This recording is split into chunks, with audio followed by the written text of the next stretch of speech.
Okay, guys, tonight we're going to be checking out YouTube's Darkest Channel 7. Tell you what we're going to do. I always get excited. I always get excited, y'all. We're going to do this. These are so Nice hype. guy must die. Nice guy must die. Nice guy must die. Chapter 1. Nice guy must die. What the fuck? This is my house from the street. Here is my car. This is a 2-bedroom brick ranch, conveniently located. It's the final day of February 2008. A 47-year-old man living in Pittsburgh, Pennsylvania named George Sedini publishes his very first video to YouTube under the channel MOS B46PGH. I paid $79,000 for this in 1996. That's considered a lot, believe it or not. The upload, titled How George Pittsburgh Lives, was almost like an old-school house tour of sorts, as George proudly displays the outside of his home, before then doing the same inside. Open it up. He's doing some someone MTV left Crib it unlocked. shit. That's not good. Inside, okay. Pan to the other side. Seemingly making a point of mentioning every minute feature in the otherwise dim and empty home. Here's my big screen TV. It's my computer, couch and chair, they match. Dining room set, shoebox full of old pictures. To anyone who may have stumbled So he made a video just to flex. That's what I'm noticing. He's on here flexing for real. upon this strange video or Sedini's channel in general back in 2008, it would likely come off as entirely uninteresting and far from anything disturbing. However, to those who find it today, this couldn't be more different, as the account carries with it a layer of disturbing context due to the events that transpired after this first video was published, events that have since transformed the MOS B46 PGH page into one of YouTube's darkest channels. Please meet every woman's Do dream. something so she remembers your Was name. she just talking about me? Little hallway, 2 bedrooms. 2 bedrooms. To the right is my bedroom. Without any context, it's hard to know what the purpose of George Sedini's first video was, if it even had one at all. The entire thing just felt so random. But within the footage itself was one clue that hints at the fact that George actually had a very specific reason for uploading this, with that clue coming in the form of a book on his coffee table. Okay, come over here. There's some reading material that we're all familiar with. It was called How to Date Young Women for Men Over 35, which was about as creepy as it sounded. My first guest today is a 51-year-old bachelor who says if you're a single woman over 30, you're a dating has-been. Please meet every woman's dream, Don Steele. Ew! Its author, Don Steele, had made a Bro, living I'm as a sorry, and y'all gonna get on me for this.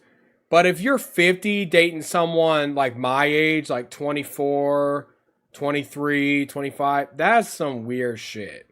Right? I'm not saying you're a, but it's still weird. Like, you are such different people. That's real weird, in my opinion. dating counselor and life coach, creating various books and programs that were geared towards socially awkward men, exploiting them with the promise that someday they'll be able to get the younger girl of their dreams, even after they reached middle adulthood, and all that they had to do was pay for his course, pay for the book, and dedicate themselves to becoming more desirable. And George Sedini was the perfect target. Despite having a successful career as a systems analyst at a law firm, he struggled to maintain any relationships with the women that he met. It had been well over a decade since he last had a girlfriend, and despite desperately wanting one, George just seemed to lack the ability to connect with women on any level, even as just friends. And as his isolation began to grow, so too did his obsession with finding a girlfriend. George had nearly given up these pursuits too, until he was introduced to Don Steele's course, viewing the program as his last real shot at human connection, obsessively reading the book to the point that he was supposedly able to recite passages by memory alone. On top of this, he would also attend many of this supposed guru's in-person seminars, with some of his visits even being captured on camera and later posted onto Don Steele's YouTube channel. It used to be down here. It was called a codpiece, and it's gradually over the years moved up here. So it's read like an erect you-know-what. And it was in these courses where George was subjected to all sorts of bizarre and unsettling ideology. Turn around here and look at me, and I'm going to tell you what we're going to do today more than anything else. We're going to do this. Nice guy must die. But despite agreeing with this man wholeheartedly and following all of his work, George was still making very little progress, which was evident by the footage of him attending these seminars, as he appears incredibly nervous and kept mainly to himself. And so, recognizing that George had much to improve on, he was given an assignment by one of his instructors. He was told to film a video of his house, so that the instructors and everyone else in the class could see if he was really making himself and his environment desirable enough to any woman who might come over. Okay, couch and chair, they match. The women will really be impressed. It's a pretty normal house, Knowing right? this, the footage feels so much lonelier, as it was almost like he was trying to sell his way of living as being good enough for a partner that he was really no closer to finding. Alright, you know what, it's kind of sad. Like, if he wasn't creeping on younger women, I'd say that's actually kind of sad. Right, because he probably cleaned his whole house, made it look as nice as possible. But the fact that they're, like, going after, like, 25-year-old, that's weird. That is weird. There's something so depressing about it. Yeah. And this wasn't his only video. It is easy for me to hide from my emotions for one more day. Take a long drive in the car, listen to some music, daydream, or just do some mundane task around the house that really doesn't need to be done, that's not too important. And there you go, one more day, and one more day turns into one more year. Months later, on June 23rd, 2008, George would return with an upload he had filmed inside of his basement, and in it we get more insight on just how severe his isolation had become, though he still held on to a sliver of optimism thanks to Don Steele's course. Now, RDS says that I have approximately maybe 15 more years to be successful at this, and when I heard that, I wanted to continue immediately to start moving on this. I didn't realize I had that much time. So my objective is to be real and to learn to be emotional and to be able to emotionally connect with people. Before he eventually reverts back to talking about his uncanny desire to find a younger woman. Because when I'm 10 to 20 years older than she is, she has to feel good about this thing. Ending the video with hints of an uncertain future. I'm going to post this and see what comes back. How do y'all think this is going to go? Number one, he's going to find a lovely young lady and they're going to get together and they're going to be together forever. Number two, he's going to kill someone. Or number three, kidnap. I'm going with kidnap. Someone's ending up in that basement. He would never upload again. And soon after, it appears George gave up trying, essentially accepting his life of loneliness. But while this would be the last video made to his channel, he wouldn't leave the internet entirely. Soon after this final video was posted, a website was launched called georgesedini.com, which served as a place for George to blog about his emotions. And while something like this could have been beneficial for him, this website would instead only serve to capture his descent into madness. An immediate red flag was raised by the very first text you see on the website, as George wrote, "Why do this? To young girls? Just read below. I kept a running log that includes my thoughts and actions after I saw this project was going to drag on," with the line serving as some sort of bizarre disclaimer, though with no other context. George's entries began. December 22nd, 2008. Time is moving along. Plan to have this done already. I will just keep a running log here as time passes. Many of the young girls here look so beautiful as to not be human. Very edible. After joining this gym, started lifting weights and like it. This early post encapsulates what this blog would be focused on. Young women he would see throughout the day, his time at the gym, and his plan.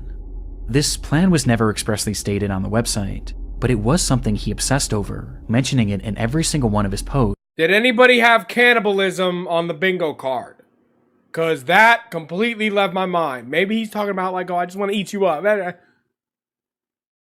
And dubbing it the exit plan, even going as far as to provide a date and time for it, January 6th, 2009 at 8:15 p.m. Before this day would come, however, he would provide further insight into just how lonely he was. Moving into Christmas again, last Christmas with Pam was in 1983. Who knows why? I'm not ugly or too weird. No sex since January 1990 either. I was 29. No shit. Over 18 years ago. I actually look good. I dress good. Am clean shaven. Bathe. Touch of cologne. Yet 30 million women reject me. Over an 18 or 25 year period. That's how I see it. 30 million is my rough guesstimate of how many desirable single women there are. With several other posts of the same nature, the day eventually came for his big exit plan, January 6th, with George writing one message that afternoon. I can do this. This log is not detailed. It is only for confidence to do this. The future holds even less than what I have today. It is 6:40 p.m., about an hour and a half to go. God have mercy. I wish life could have been better for all, and the crazy world can somehow run smoother. I wish I had answers. Bye.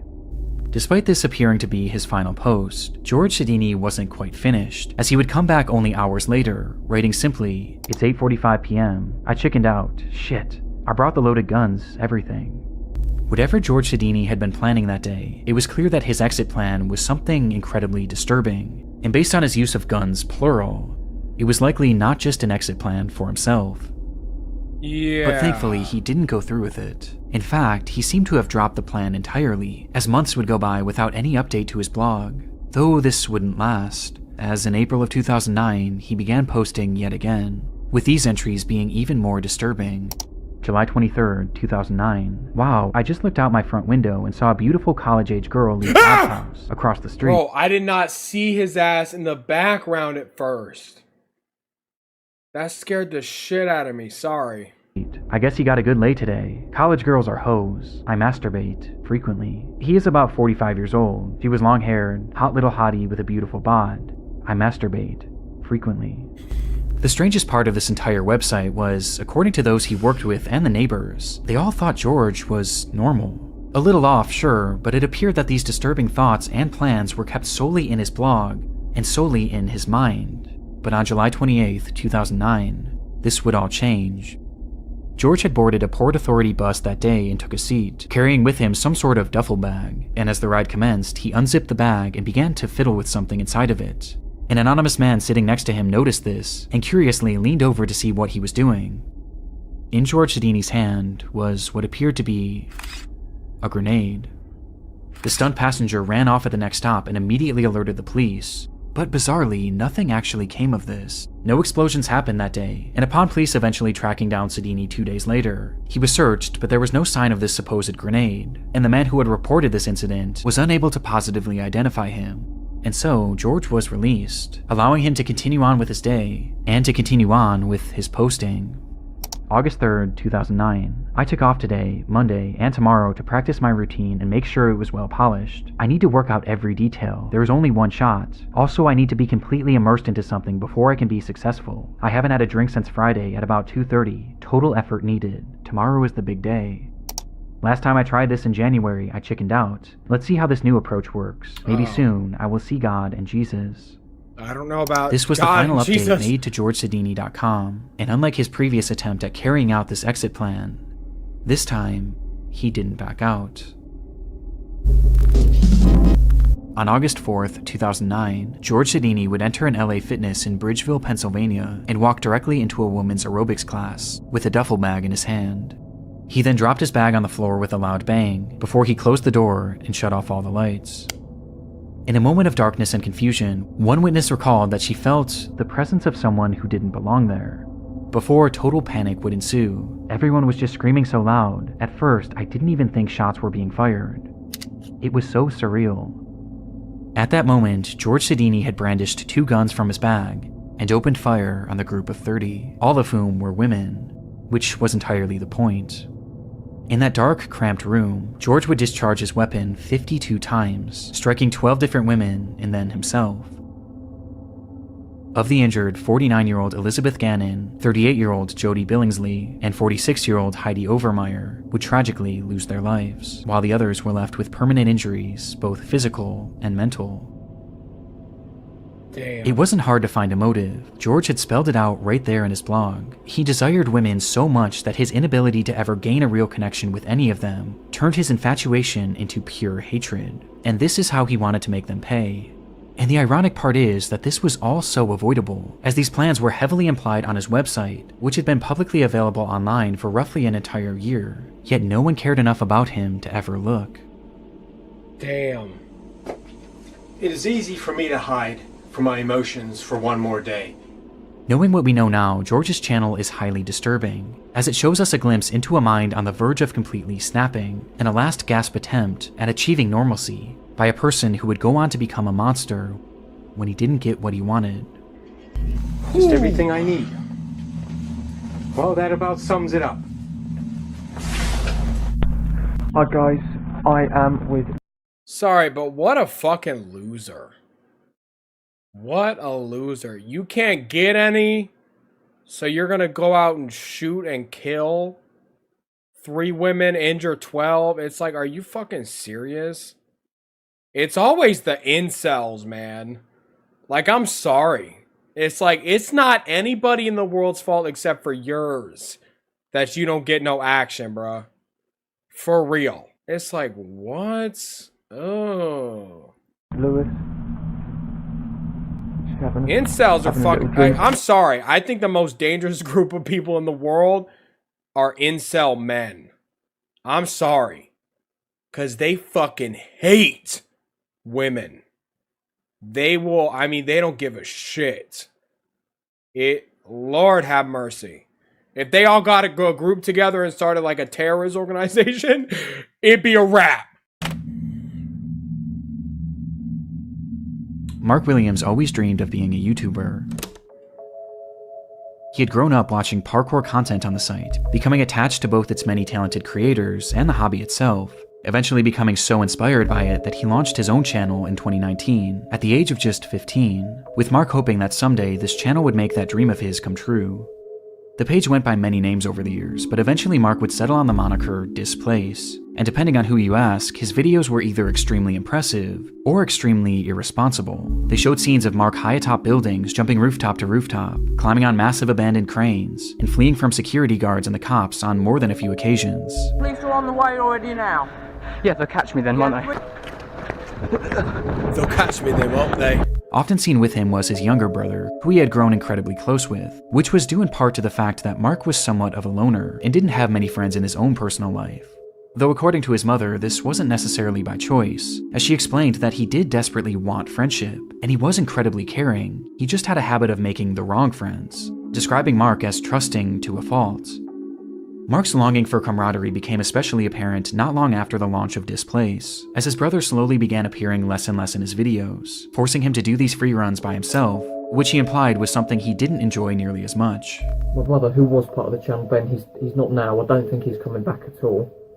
He ditched me, leaving me by myself, and I've got a problem with talking to myself as well. This, coupled with the fact that he was dealing with the tribulations of growing up, led to his uploads on the channel becoming more and more sporadic, as he would often go dark for a few months, only to return with the promise of more consistent uploads. Alright guys, don't know if you can see me or not, but I promise you Displace is coming back. That often never came. It was clear that he still longed to be a YouTuber, he just needed some sort of a spark. And sure enough, at the end of 2020, he would find one right in his own comment section. Oh? In a since-deleted video, Mark would receive a comment from a man named Lewis Ashdown, who explained that he was a big fan of Mark's content and that he would love to join him in an upcoming video, as they both just so happened to live in Uckfield. It was exactly what Mark had been needing, a friend. And not only a friend, but a friend he could make videos with. And so that's exactly what he would do. Hi guys, I'm back here with Lewis, and we're going to do the water treatment facility in Uckfield on the industrial estate. See you in a sec, guys. From their first meeting on, Lewis became a core part of the Displaced channel, leading to the two growing closer by the day, with Mark speaking about this bond on a live stream in March of 2021. If you're going exploring at an abandoned pub, yeah, keep your mate with you, make sure he's someone you can trust, you know, and be careful is all I can say. Because in the video where me and Lewis climbed the college, you know, I was constantly looking out for him because he did get dangerously close to some of the edges, but you know, that's what life's about, isn't it? But despite finding his new parkour partner, Mark still had other issues getting in the way of his uploads, as he was now 18 years old and was facing the reality of having to get a job, forcing him to put his channel on the back burner. Mark discussed this struggle and the many others he was facing at the time in that same March livestream, with his tone about Displace's future sounding less than optimistic. I've been doing some talking with Lewis, seeming like he wants to get back into climbing and stuff. I haven't actually done it since Christmas, and I've got a bad back, right? It's been getting worse and worse lately. Don't know why. I need to go to the hospital and have myself checked out. I am not sure where my channel is going to go. I don't know if I'm going to keep doing these videos. I don't know if I'm going to be doing different videos. or whether I'm going to stop completely. But unlike other times when he had gotten down on his Hold up. Is that like his OC in the background?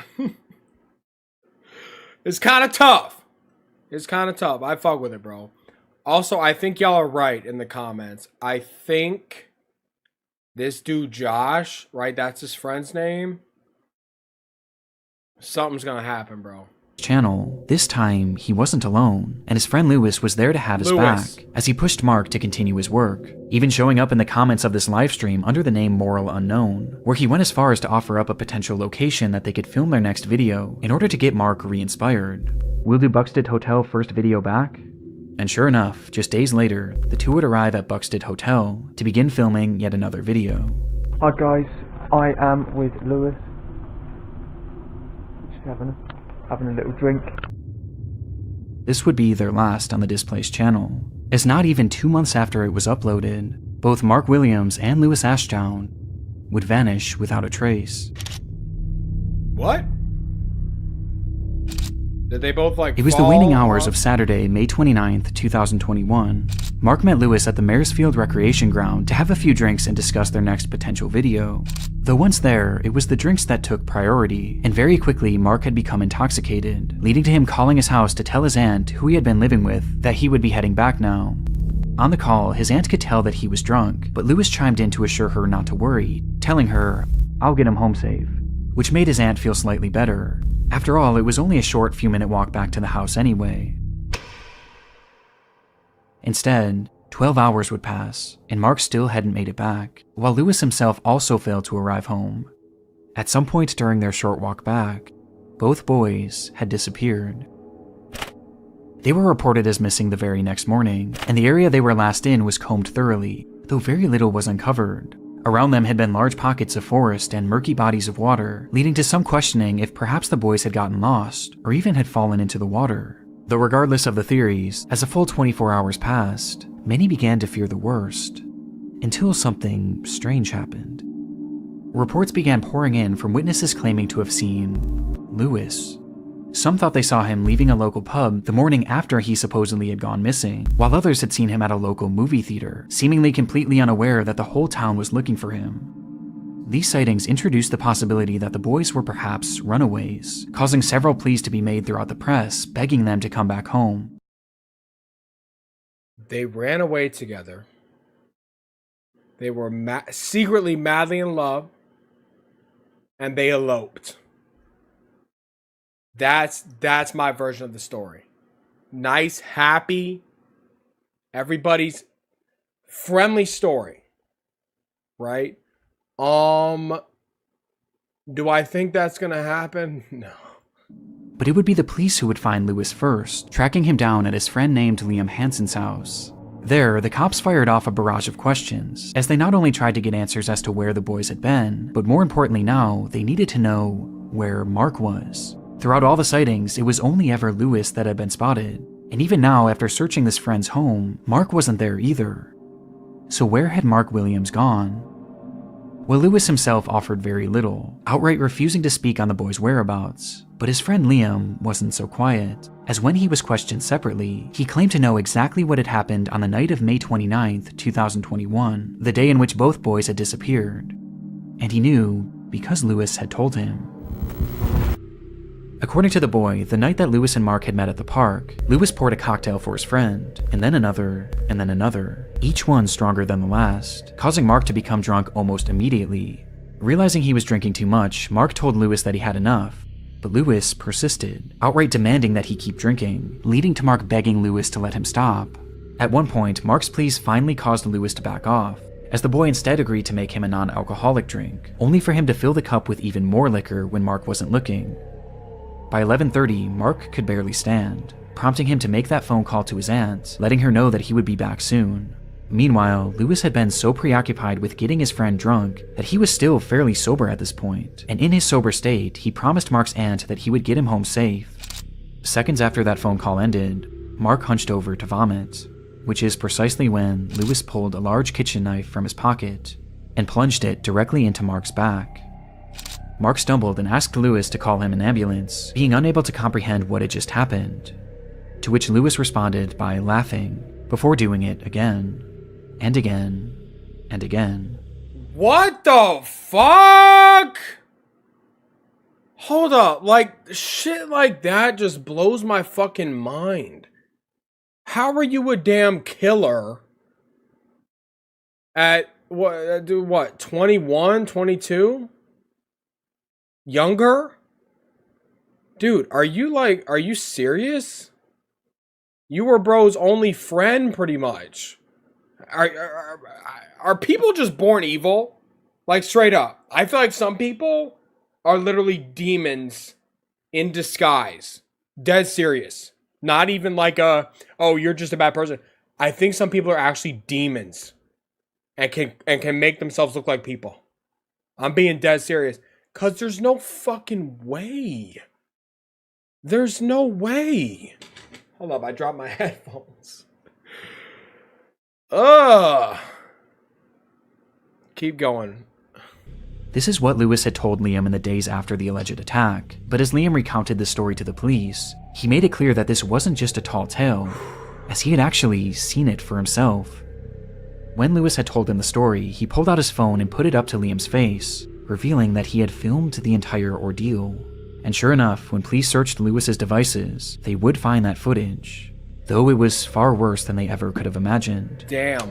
On Lewis Ashdown's cell phone were 7 total videos depicting the attack, with the footage spanning nearly an hour in total, during which Mark had been stabbed 107 times, on top of having a number of other sadistic things done to him.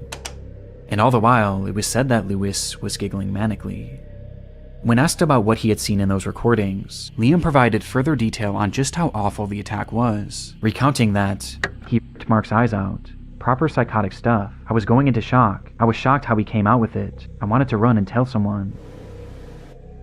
This was clearly not a normal crime. It displayed a level of evil and hatred that goes past human comprehension, and due to its brutality, police assumed that surely something must have happened between these two to breed so much hatred inside of Lewis. But according to Lewis, this wasn't actually the case. Instead, he stated that he had simply found Mark to be annoying, and that he had been wanting to kill him for some time because of this, and had just been waiting for the right moment. Plus, he always wanted to know what it was like to kill someone.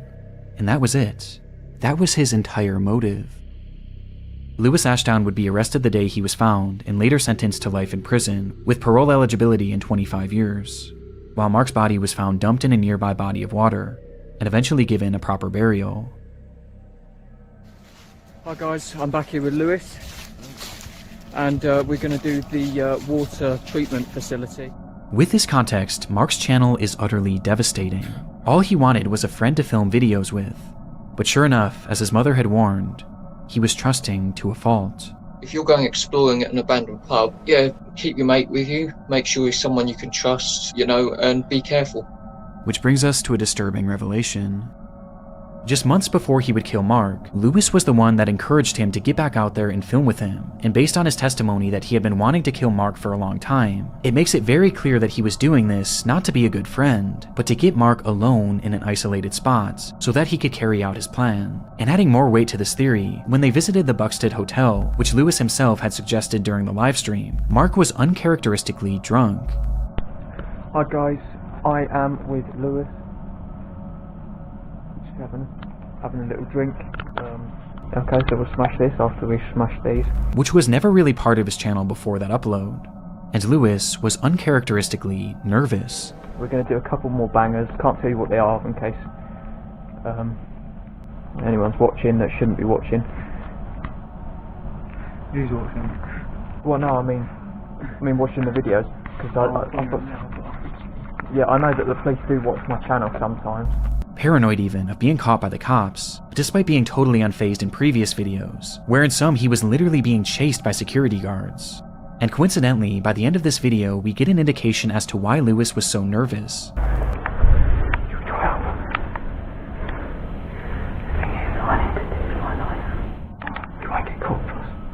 Because he had been carrying a knife.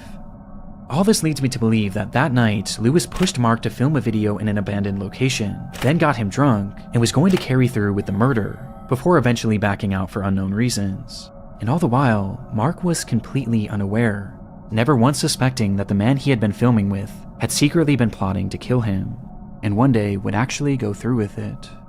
Okay, I'll wrap it up now then, guys. Yeah, I'll see ya. Damn, bro. First of all, rest in peace.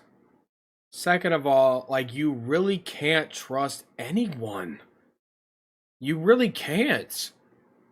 Like, I completely understand why some people literally never leave their house, never attempt to make friends, never do any of that, because you really don't know what's going on in someone else's head. It's like, shit, I could have a... This is dark, but I could have a friend right now who wants to kill my ass.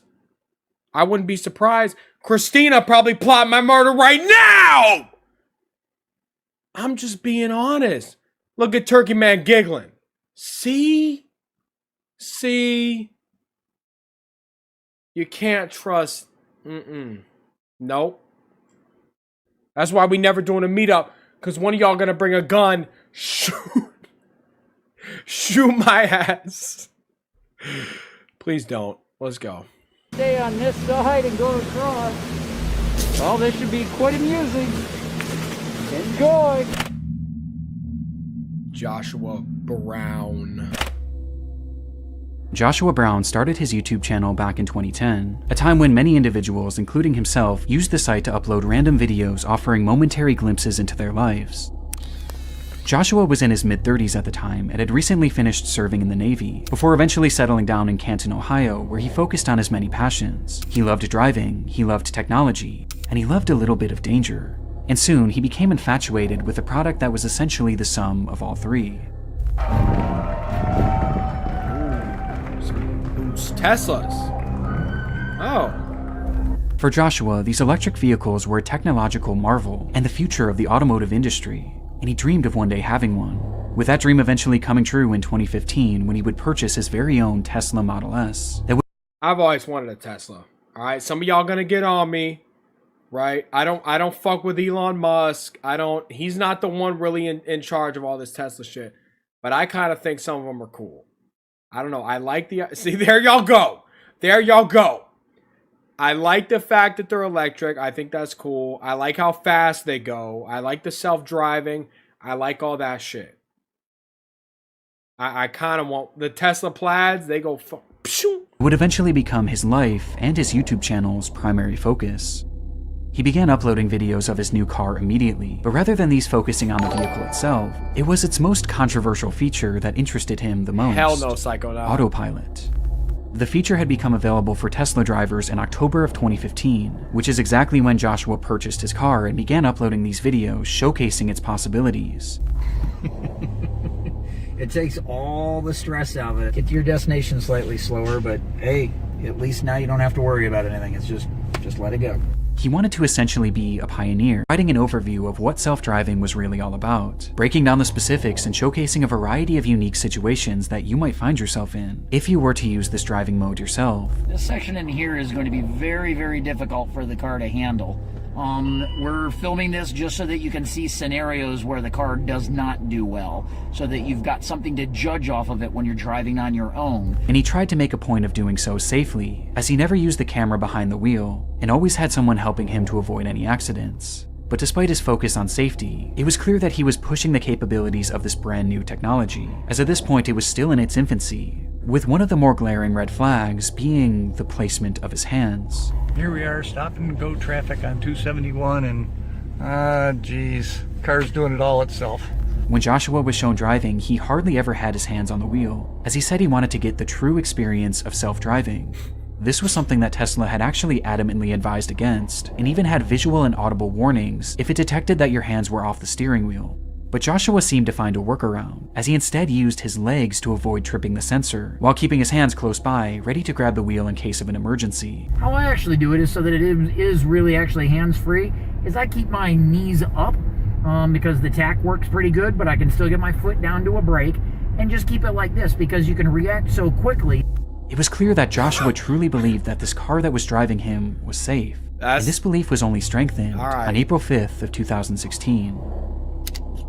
That day, Joshua had been driving his car on the interstate when a large truck suddenly merged into his lane, with its driver not even seeing his car. And before Joshua could even react, the autopilot kicked in and veered out of the way, avoiding what would have been a certain collision. Amazed by the event, Joshua would upload dashcam footage of the close call to his YouTube channel, where he praised the vehicle's response. Okay. Says he did great. Excellent job, Elon. This All video right, would I don't- immediately go viral, exploding to over 4 million views between the two versions that Joshua had posted. But while the response to this video was overwhelming, especially for a channel that was accustomed to getting just a few hundred views, there was one response in particular that impacted Joshua the most. As Tesla's owner, Elon Musk, would repost the video on Twitter. Stunned by the tweet, Joshua would later state, "For something to catch Elon Musk's eye, I can die and go to heaven now." I'm gonna tell y'all right now, this dude Elon, number one, he's not as smart as everybody thinks he is. He's one of those people that kind of takes everybody else's work. You know, he's not the one in charge of, you think he made all this shit? Absolutely fucking not. He's got designers, engineers. He's got so many smart people who are way too smart and smarter than him, and he just takes all the credit. I mean, that's how it goes. But it's like, oh Lord, you're gonna. I mean, didn't he just hit the salute the other day? It's like, what the fuck? Lord have mercy. He had no way of knowing then, but this would not be the last time that Elon Musk would tweet about him, though his next feature would be under much different circumstances. It happened just 1 month after Joshua Brown's video had gone viral. He was driving on Highway 27 on a clear sunny day at approximately 4 p.m. With open road ahead, Joshua turned on his trusted autopilot, and it stayed in autopilot mode for over half an hour, as at this point, his trust in the car was higher than ever, causing Joshua to seemingly lose focus on the road, as he was quickly coming up on an intersection where a massive 18-wheeler had been turning left, blocking Joshua's entire lane. Joshua was seemingly so unfocused that he didn't even notice it. Even stranger, the car itself didn't detect this either, despite the entire trailer being horizontal in their lane. This was due to its pure white body, as the sun was shining so brightly against it that, for whatever reason, it became invisible to the self-driving AI. And with neither Joshua nor the car registering the danger that they were in, the vehicle would strike the trailer, going 74 miles per hour. There were no attempts by Joshua to even move the steering wheel, and the brakes hadn't so much as been tapped. The collision happened at full speed, and it happened so fast that the car drove straight through underneath, shearing the entire top of the vehicle off, and continuing driving full speed down the road, before it would eventually crash to a halt. When the driver of the truck rushed over to see the damage, Joshua Brown was already dead, and the truck driver could hear nothing but the sound of Harry Potter. You can own it on DVD and video. The adventure is bigger. The magic is stronger. What? Harry Potter. Harry Potter. Discovered in Joshua Brown's car was a DVD player, which many believe Joshua had used to watch Harry Potter while on that drive, thus explaining why he never reacted to the impending collision. Now, this is something that has been disputed by his family, and ultimately it doesn't seem to have been fully proven or disproven. But in the end, the fault of the accident was placed mainly on the driver of the truck, who had made that left turn, and Joshua Brown, who had failed to pay attention to the road, as it was revealed that during his 37-minute drive, he only had his hands on the wheel for just 25 total seconds. Joshua Brown always wanted to be part of the innovation of Tesla's autopilot, and in doing so, he wrote himself into the history books as being the first person to ever perish in a self-driving accident. And while this is no doubt a tragedy, his death has led to numerous safety improvements and a better understanding of the self-driving technology that he had given his life to study. Damn. I mean, you know what? At least there's a silver lining. Right? Bruh. Rest in peace. That's all I can say. Rest in peace. That was a crazy one.